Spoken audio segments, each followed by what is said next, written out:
Today will avenge 3 years of playoff frustration at the hands of the Detroit Pistons, a team that created its own set of rules to stop Michael. A few days ago, I sat down with Michael and discussed winning the championship and what it would mean to him and the Bulls.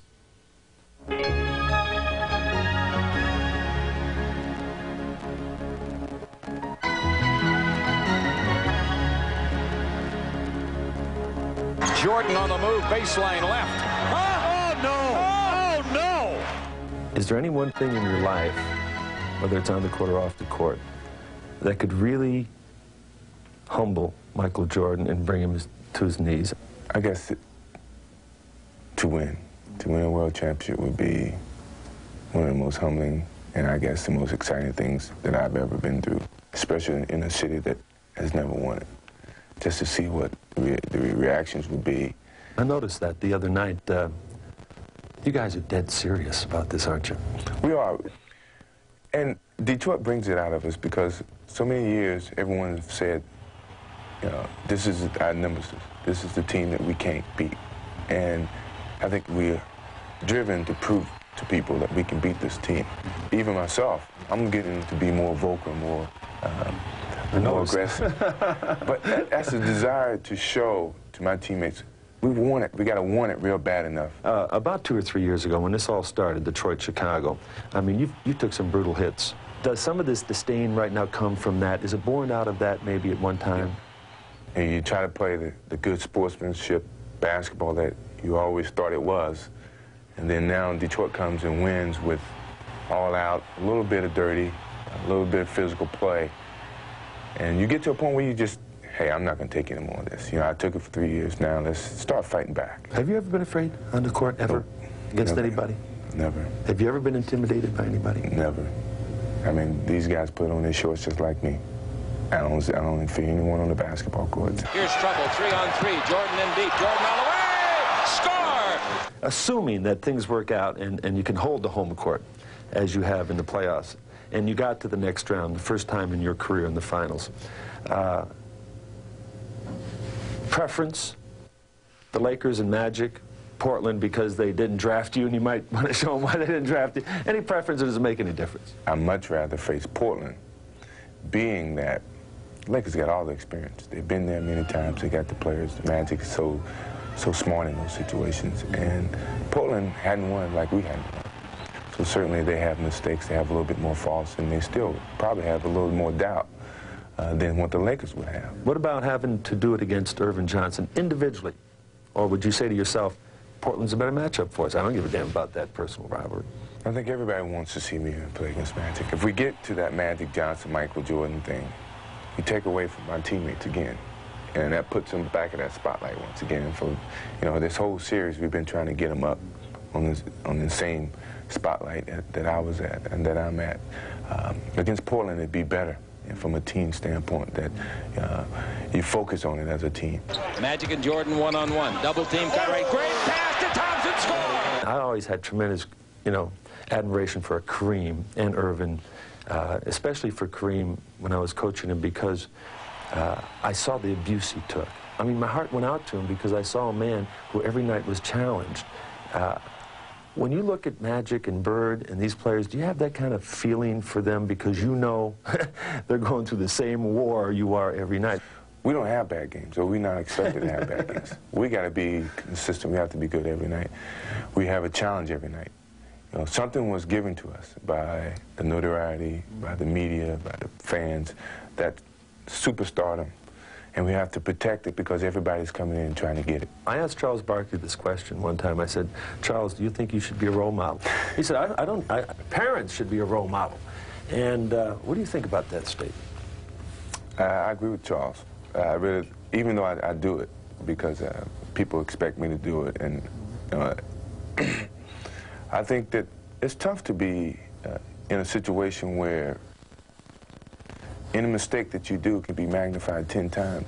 Don't you think someday, though, you might resent that? I do resent it now. I try to make it known now that, hey, I'm not a perfect person. I'm just like you. I mean, I go to the bathroom, we all eat, we all drink, we all groom ourselves, we do the same thing.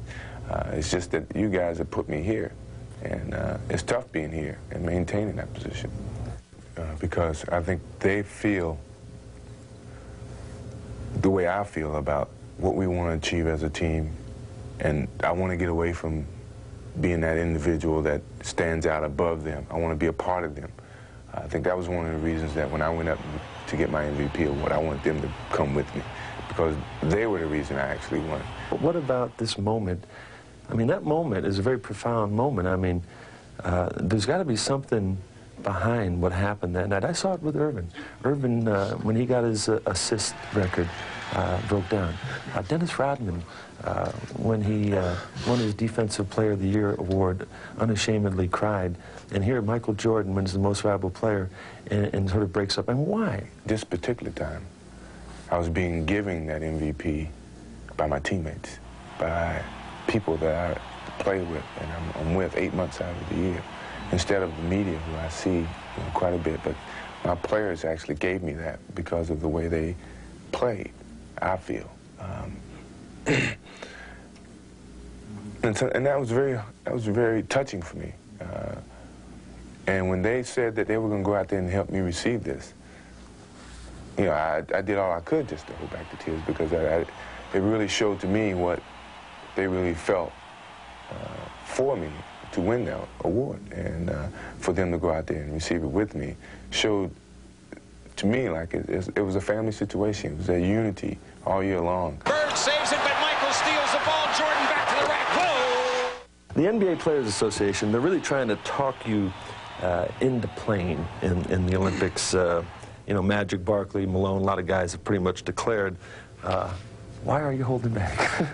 I know you got a gold medal, but why are you holding back? Well, you have to look at from a professional standpoint. The season is actually 8 months long. And I've been through Olympics, and I know some of the things that you have to do. And you add another month to basketball before you actually have to go back to work. And I don't think it's going to give me enough time to recover, to really get myself away from the game for a while and have that hunger to come back and start the season for next season. So the chances are that we may not see Michael Jordan in Barcelona. Right now. Could you be coerced? I don't know. No, I think it makes sense. The only reason that I would want to go is, I mean, if we feel that we certainly can't win with the team that we're going to put out there. Here's a ball loose. Paxson a steal. Ahead to Jordan on a run out. Showtime. And people are putting this on you right now because that's what it's all about. Right. You know, Michael's on the brink. Can he? Can he? You either make or miss in life. Right. And you don't get many opportunities. Sure. If you don't win a title, you said you would still feel like you had a whole, very fulfilling career. I would. It would be disappointing that I never won, but my career would never, ever be disappointing because of the success that I've gone through, with the friends that I've met, the experience that I've been through. The game would still be as fun and remembered for me, even if I never win the World Championship. I would much rather win. But if I don't, I'm not going to look back on my career and say it was tarnished because I never won the World Championship. What's the difference you detect these days in Michael Jordan? Well, I do think it all comes from his teammates there. He really is recognizing them. He wants each and every one of those guys now, like Magic, like Bird, those players, you make breakthroughs, and you hope they get everything out of the game they desire. And I think they realize that, and he's giving them that approval, and I think that's been the breakthrough. You think in the past he might have judged them a little too harshly? He wanted to win, and I think everybody, you know, sort of gets to a point where they want everybody to play as hard as and as good as, and they're not capable of that. I think he understands now that's different.